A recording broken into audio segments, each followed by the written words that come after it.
We're diving deep.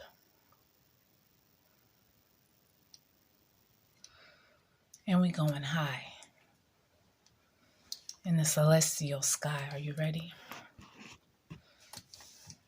I'm in the darkness because it's 3 a.m. and I'm sitting here by candlelight.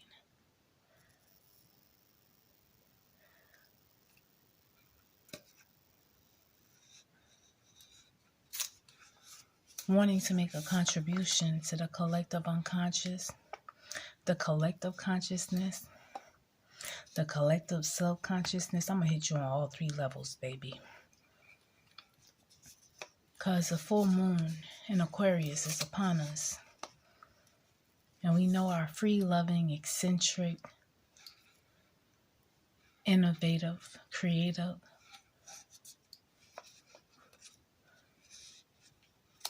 chaotic, primordial, airy-fairy, Uranian and Capricornian ruled Aquarius is ever the humanitarian,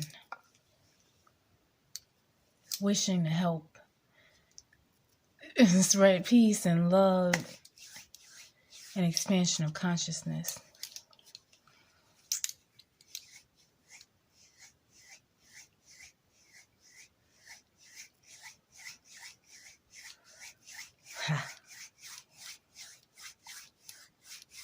To his fellow humans, to humanity, right?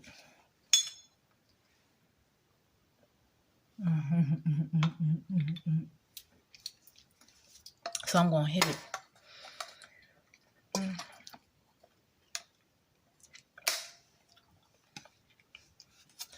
From all 3 levels, and I'm going to do my best to contribute something today, right now, right this very moment, to the collective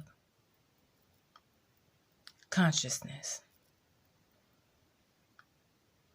Collective as in group, as in tribe, as in bloodline, as in anybody, everybody that's connected to me in love.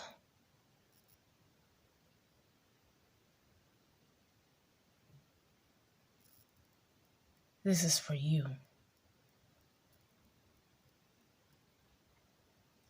Thank you. Thank you, collective unconscious. Thank you for those connected to me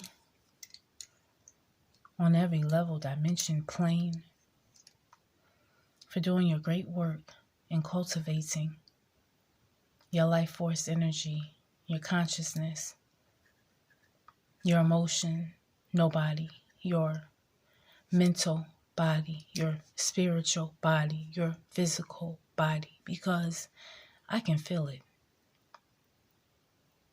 And I draw inspiration from you, collective.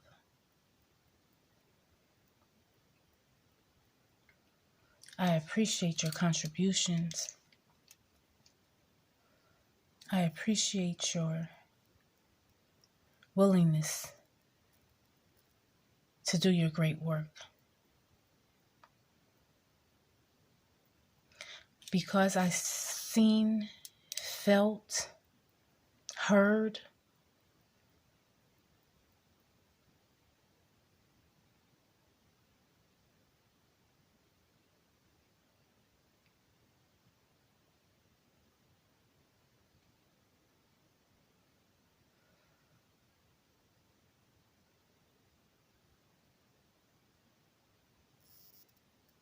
of your victories,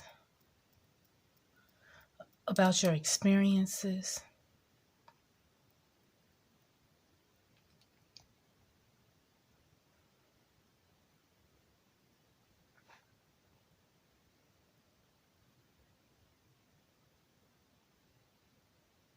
your strength, your resilience, your bravery, your focus,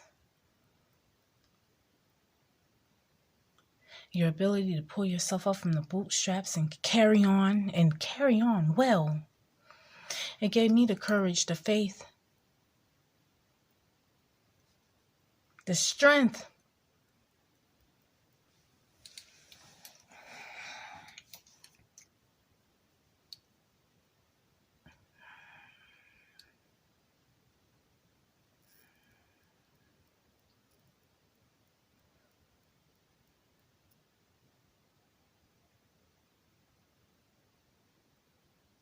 The inspiration.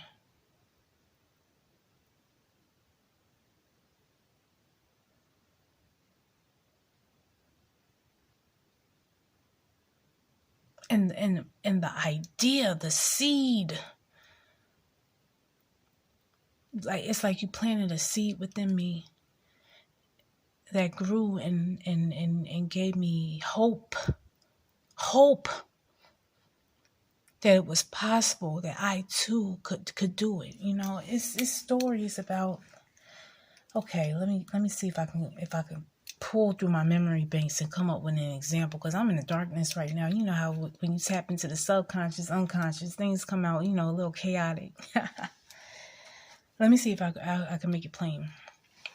There's a story about how once upon a time it was impossible, so they thought, for a human being to run a 4-minute mile. Nobody has ever done it before. I don't remember what year this was, but once upon a time, before the first person ever did it, it was not possible for an individual to run a 4-minute mile until somebody did. And I don't remember the person's name off the top. I don't. But we can Google this after I record this video. You know, it's 3 a.m. right now. We can Google this and see. But once that individual, thank you, whoever that individual is, ran that 4-minute mile, what was so amazing about it is that it helped to shatter the limitations that was placed on the consciousness. And once that person ran that 4-minute mile, can you believe that shortly thereafter, other individuals was able to do it too? I'm going to give you an example personally. I got a personal example. I'm gonna give you a personal example real quick. I remember once upon a time, I went for a job interview, and I was asked a question, and luckily I read a book. I don't remember the name of this book, but the book posed this scenario and gave me a different way of looking at this problem. I'm gonna tell you what happened. Okay, here's the scenario. This is a job interview question that was asked of me. I was told that, okay, you're in a car, you're driving, you got a 2-seater car. And as you're driving along, you pass by an elderly woman who's in need of help.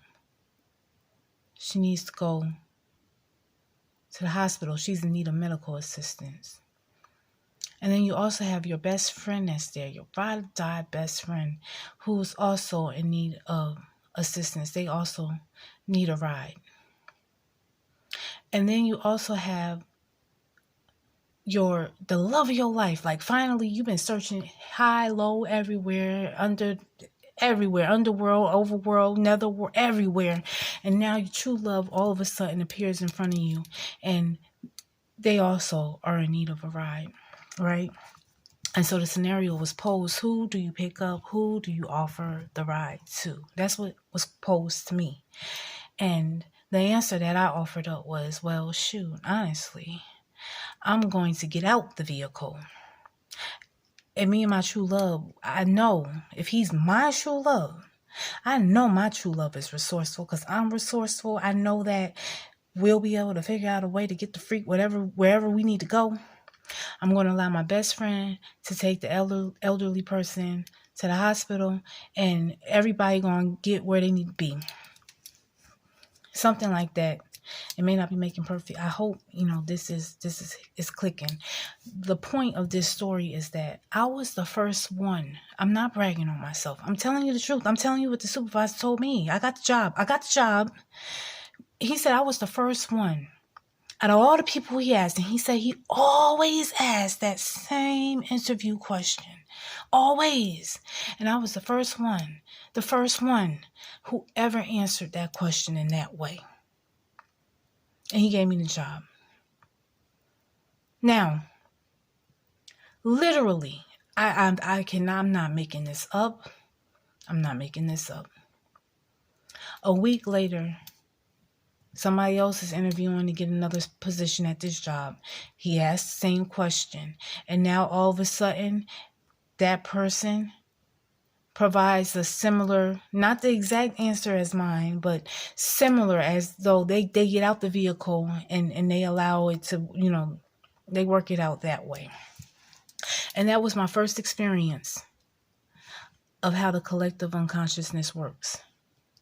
It's like when one of us helps to shatter the limitations or helps to expand the consciousness or learn something new and revolutionary,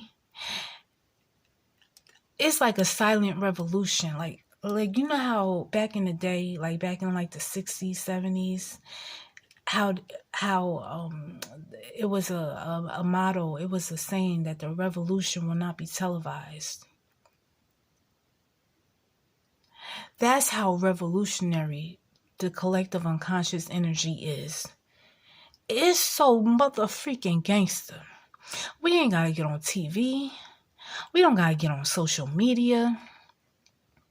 We don't have to advertise it. We don't gotta boast. We ain't gotta brag about it. All you need to do is hold down your mother-freaking position, okay?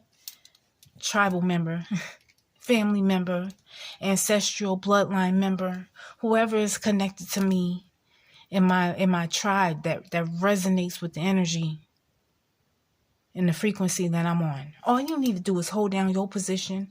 All I need to do is hold down my position, no matter where we are on the face of God's green earth. I don't care if you in New Zealand. I've never been there before. You can be in Africa. I've never been there before either. I would love to go. I got my passport. I'm ready. I'm so ready to go and see the rest of the world. I'm so excited to get my passport stamps. But the point is, no matter where we are on the face of the earth, it's like this underlying resonant energy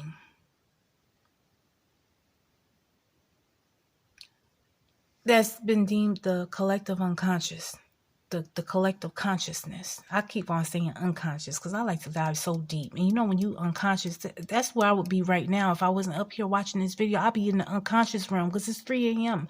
You unconscious every time you go to sleep and you in dreamland and you start seeing visions and imagery in your dreams. Okay, I'm getting sidetracked. Listen, let me stay on point. The collective unconsciousness it's like a energetic, can I even say it's an energetic cord? Like, I'm still ironing out how this collective unconsciousness really works.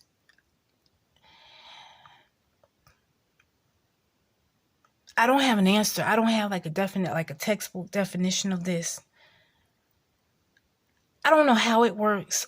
All I can tell you is that it works. All I can tell you is that you standing in your power helps me to stand in my power, and vice versa.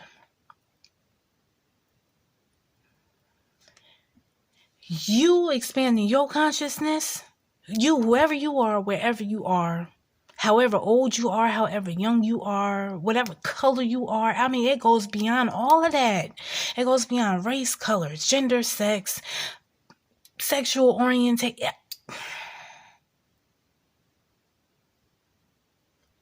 It expands upon beyond all of that.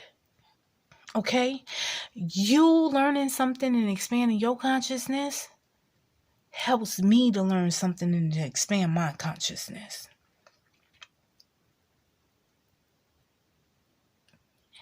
You figuring out a solution to a worldly, mundane problem helps me to discover an answer to the mundane, worldly problem. And